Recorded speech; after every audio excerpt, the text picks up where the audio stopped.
मेरे प्यारे मित्र नमस्कार। आज हम पढ़ रहे हैं first law of thermodynamics part number 9। चलिए, एक हम न्यूमेरिकल कंसीडर किया आज, और इस न्यूमेरिकल में क्या एक फिगर दिया गया है वो हम बना देते हैं आपके सामने।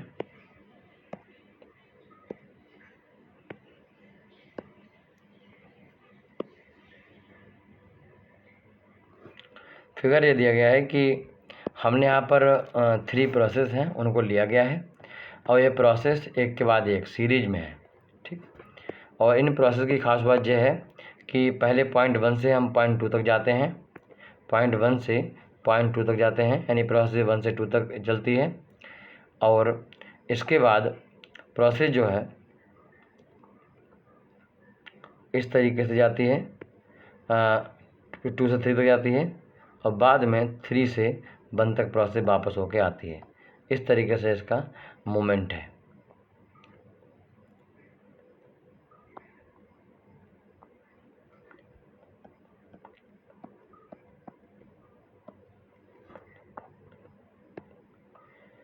तो इस मोमेंट में हमसे कहा गया है कि आपको बैलेंस शीट बनानी है।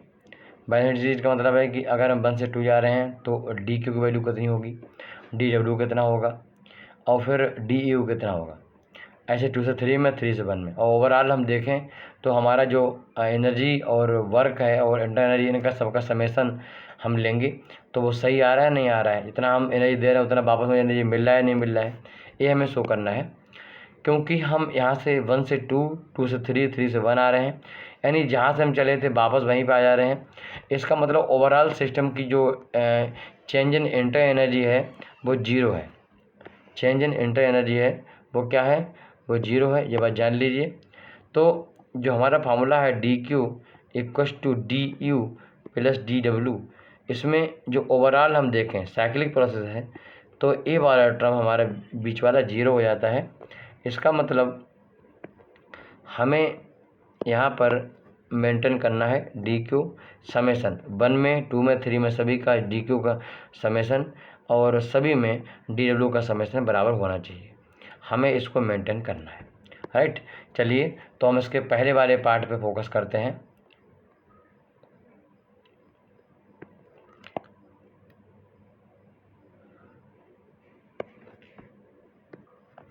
हम इसके पहले वाले पार्ट पे फोकस करते हैं। जो रिलेशन मैंने देखा कि डी क्यू या फिर sigma Q equals to sigma W, ठीक है, रिलेशन याद रखिएगा। एग्जाम पूछता है डी क्यू इस तरीके से, this is the integral cyclic integral, और डी डब्ल्यू साइक्लिक इंटीग्रल, या फिर इसको कभी कभी ऐसे क्यू साइक्लिक और सिग्मा डब्ल्यू साइक्लिक, हाँ साइकिल, ठीक है, लिख दीजिए। ये जो रिलेशन है इसको हम बोलते हैं लीनियर साइकिल, लीनियर साइकिल, इसको याद रखिएगा, एग्जाम में आता है। चलिए, हम बात कर रहे हैं 1 से 2 के बीच में, तो जो क्वेश्चन है हम उसको एक बार पढ़ लेते हैं।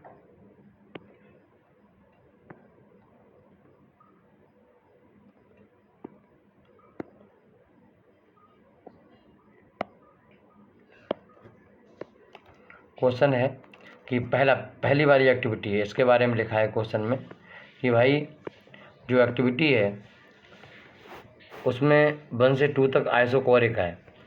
आइसोकोरिक का मतलब यहाँ पर डी भी 0 है, क्योंकि डी डब्ल्यू जो होता है वो पी इंटू डी वी होता है और डी वी है 0, तो पी इंटू 0, इसका मतलब इस प्रोसेस के लिए 1 से 2 के लिए डी डब्ल्यू 0 है, यानी हमने कोई भी वर्क नहीं किया है सिस्टम के ऊपर, राइट, या फिर सिस्टम ने कोई वर्क नहीं किया है एटमॉस्फेयर के ऊपर। दूसरी कंडीशन में इसमें कह रहा है कि हीट एडिशन 235 किलो जूल पर के जी, 1 kg is the amount of system. तो यहाँ पर जो हीट एडिशन है वो 235 किलो जूल है, एडिशन है। इसका मतलब जो डी क्यू है उसकी वैल्यू कैसी लेंगे, पॉजिटिव लेंगे, और 235 किलो जूल है पर के जी को आप अंडरस्टैंड करिए, ठीक है। तो 235 किलो जूल है। अगर 1 से 2 तक आपको वर्क पता है 0 है, डी यू पता है, वैल्यू पता है, तो डी यू निकाल सकते हो, डी क्यू आपको पता है तो डी यू निकाल सकते हो। इस एक्सप्रेशन में हम रिलेशन होता है D Q equals to D U plus D W, right. ये डी यू की डिफरेंस समझ लीजिए, यहाँ पर डी यू जो होता है वो बाद वाला माइनस पहले वाला होता है। अगर हम 1 से 2 जा रहे हैं तो U2 माइनस U1 की वैल्यू यहाँ से निकलने वाली है, राइट। या फिर इसमें इनपुट करेंगे तो ये वैल्यू इनपुट करनी है मुझे। तो भैया इसकी वैल्यू तो 0 है, राइट। तो डी की वैल्यू दी है 235 किलो जूल। तो यहाँ से U2 माइनस U1 की वैल्यू आ जाएगी 235 किलो जूल पर केजी। अब सारी वैल्यू पता हो गई। डी की वैल्यू पता है आपको कितनी है, 235 प्लस का। डी यू पता है कितना है, 235 प्लस का। डी डब्ल्यू पता है कितना है, 0 है। कोई डाउट नहीं है इसमें किसी भी प्रकार का, ठीक है। अब हम बात कर रहे हैं सेकंड स्टेप की, यानी 1 से 2 हो गया। अब 2 से 3 के हम बढ़ रहे हैं। अगर हम 2 से 3 की ओर बढ़ रहे हैं तो क्या होगा, 2 से 3 की ओर बात कर रहे हैं। पहले हमने 1 से 2 की ओर बात करी। अगर हम 2 से 3 की ओर बढ़ रहे हैं तो क्वेश्चन में कह रहा है कि प्रोसेस 2 to 3 एडियाबेटिक एक्सपेंशन, यानी एडियाबेटिक एक्सपेंशन ऐसा होता है जिसमें बाहर से हम कोई नहीं दे रहे हैं फिर भी एक्सपेंशन हो रहा है। अगर फिर भी एक्सपेंशन हो रहा है इसका मतलब सिस्टम अंदर से प्रेशर लगा रहा है बाहर की ओर। जो अंदर से प्रेशर लगा रहा है, एनर्जी हमने दी नहीं है, इसका मतलब अपनी इंटर एनर्जी ख़त्म कर रहा है, इंटर एनर्जी माइनस में आने वाली है, दैट्स ऑल।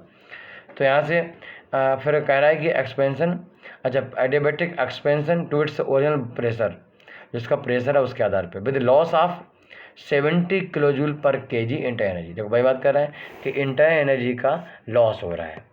भाई इंटर एनर्जी तुम्हारे पास ही है, उसी से तुम काम चलाना है तुम्हें।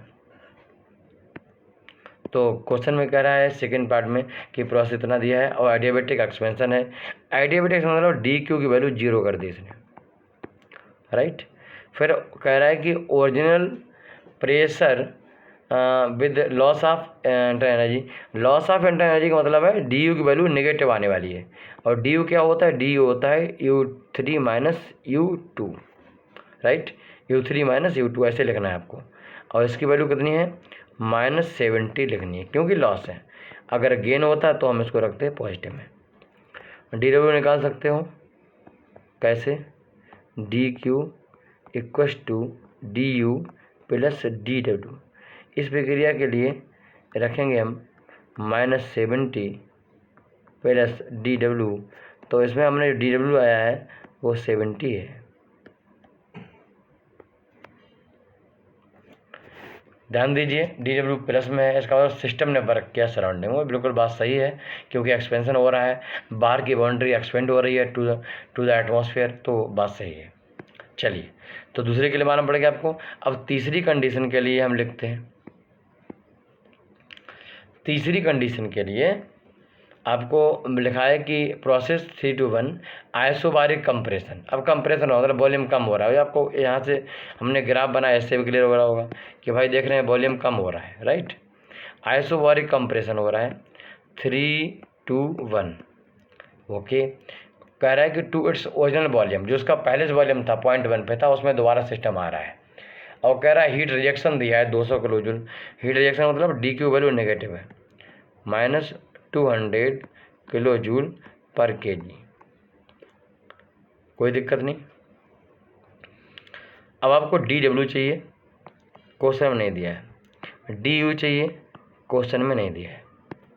अब डी यू कैसे निकाल सकते हो, तो डी यू का मतलब समझते हैं। डी यू का मतलब है, ध्यान दो, ये डी यू का मतलब है U1 माइनस U3, यही तो है, लास्ट वाला माइनस पहला वाला। अब ये निकालना है। अब कैसे निकालोगे, पहले की दो प्रोसेस हैं उनके लिए आपको मालूम है कि भैया U2 माइनस U1 इसकी वैल्यू आपको मालूम है। पहली जो हमने प्रोसेस थी उससे मालूम है कि +235 इतनी वैल्यू है इसकी किलो जूल पर केजी। दूसरी वाली जो वैल्यू है दूसरी प्रोसेस के लिए वो U3 माइनस U2 जी आपको मालूम है, U3 माइनस U2, और जी आपको मालूम है ये कितनी है,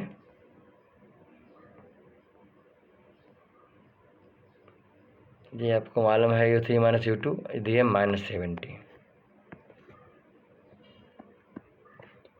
क्लियर, कोई दिक्कत नहीं। मुझे चाहिए क्या, U1 माइनस U2। देखो यहाँ से मुझे U1 मिल सकता है, मगर क्या है U1 माइनस में यहाँ पर प्लस कहिए तो घटाना पड़ेगा। इक्वेशन नंबर 2 इक्वेशन 1, तो इक्वेशन नंबर 2 को अगर घटा दें इक्वेशन 1 में तो बात बन जाएगी u3 minus u2 minus u2 minus u1, तो -70 ये तो है -235, ऐसा हो सकता है।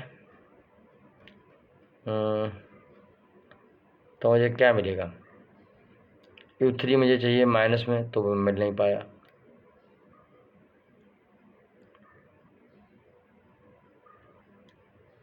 u1 कैसे इसको अरेंज करोगे, हमें दोनों को आपस में सेट करना है, दोनों को आपस में क्या करना पड़ेगा, घटाना पड़ेगा।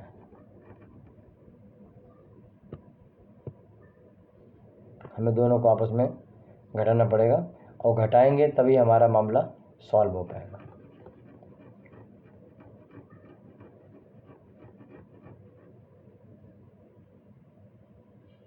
अच्छा, अगर मैं इक्वेशन 1 को 2 में घटाऊंगा तो u2 minus u1 minus u3, 1 में से अगर इसको घटाता हूँ तो ये u2 कटेगा भी नहीं, तो ये हमारे काम का नहीं है। तो हम 1 में से 2 घटाता हूँ तो u2 माइनस u1, ठीक है, माइनस u3 माइनस u2, 2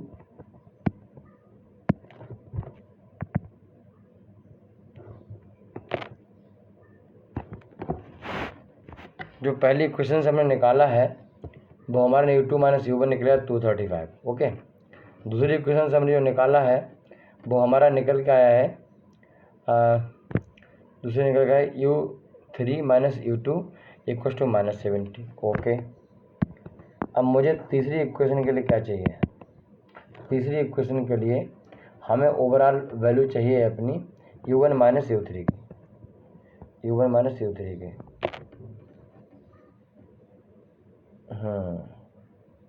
जोड़ दें, दोनों को जोड़ देते हैं, समझ गए, कुछ नहीं करना मुझे, घटाना नहीं, तब मिल पाएगा। दोनों को हम जोड़ देते हैं, यहाँ से दोनों को ऐड कर दो,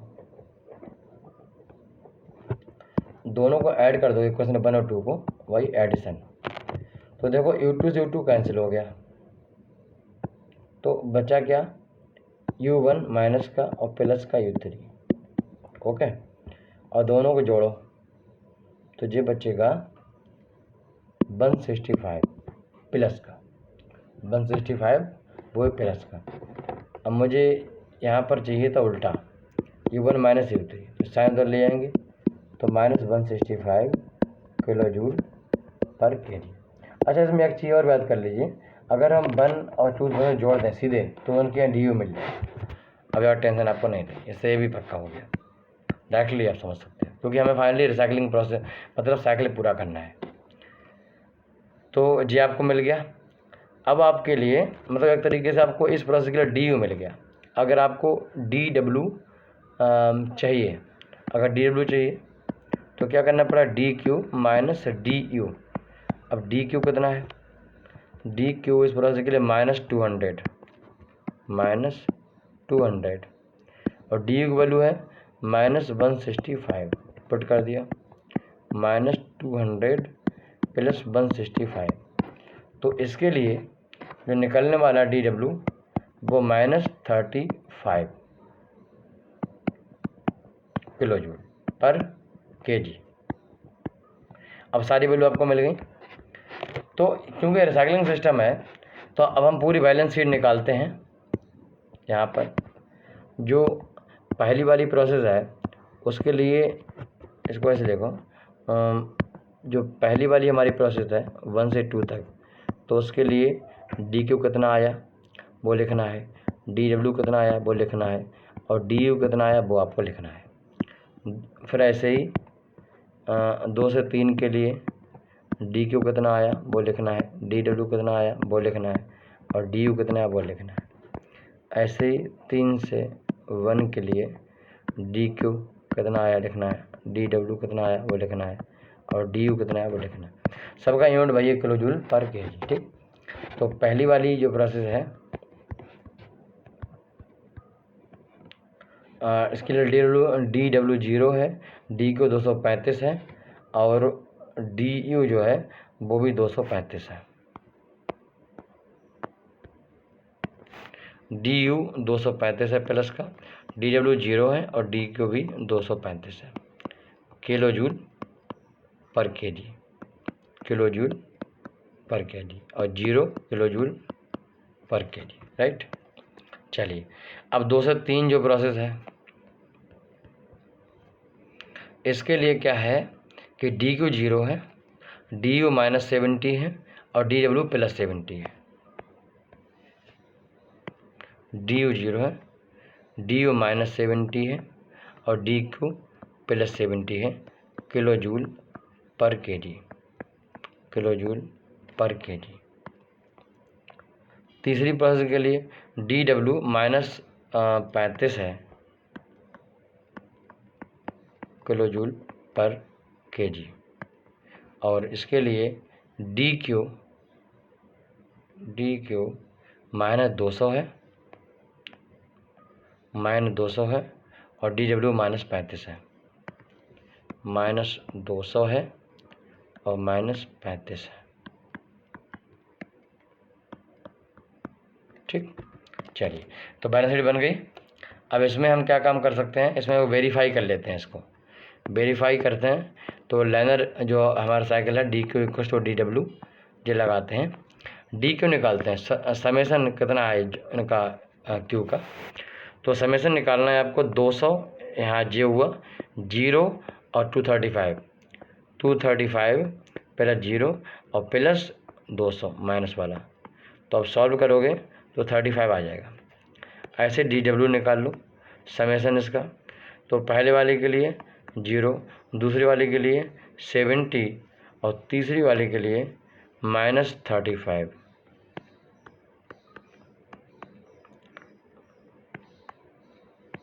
सॉल्व करोगे तो आ जाएगा 35। DW वही है जो DQ है, यानी हमारी प्रोसेस वेरीफाई हो गई।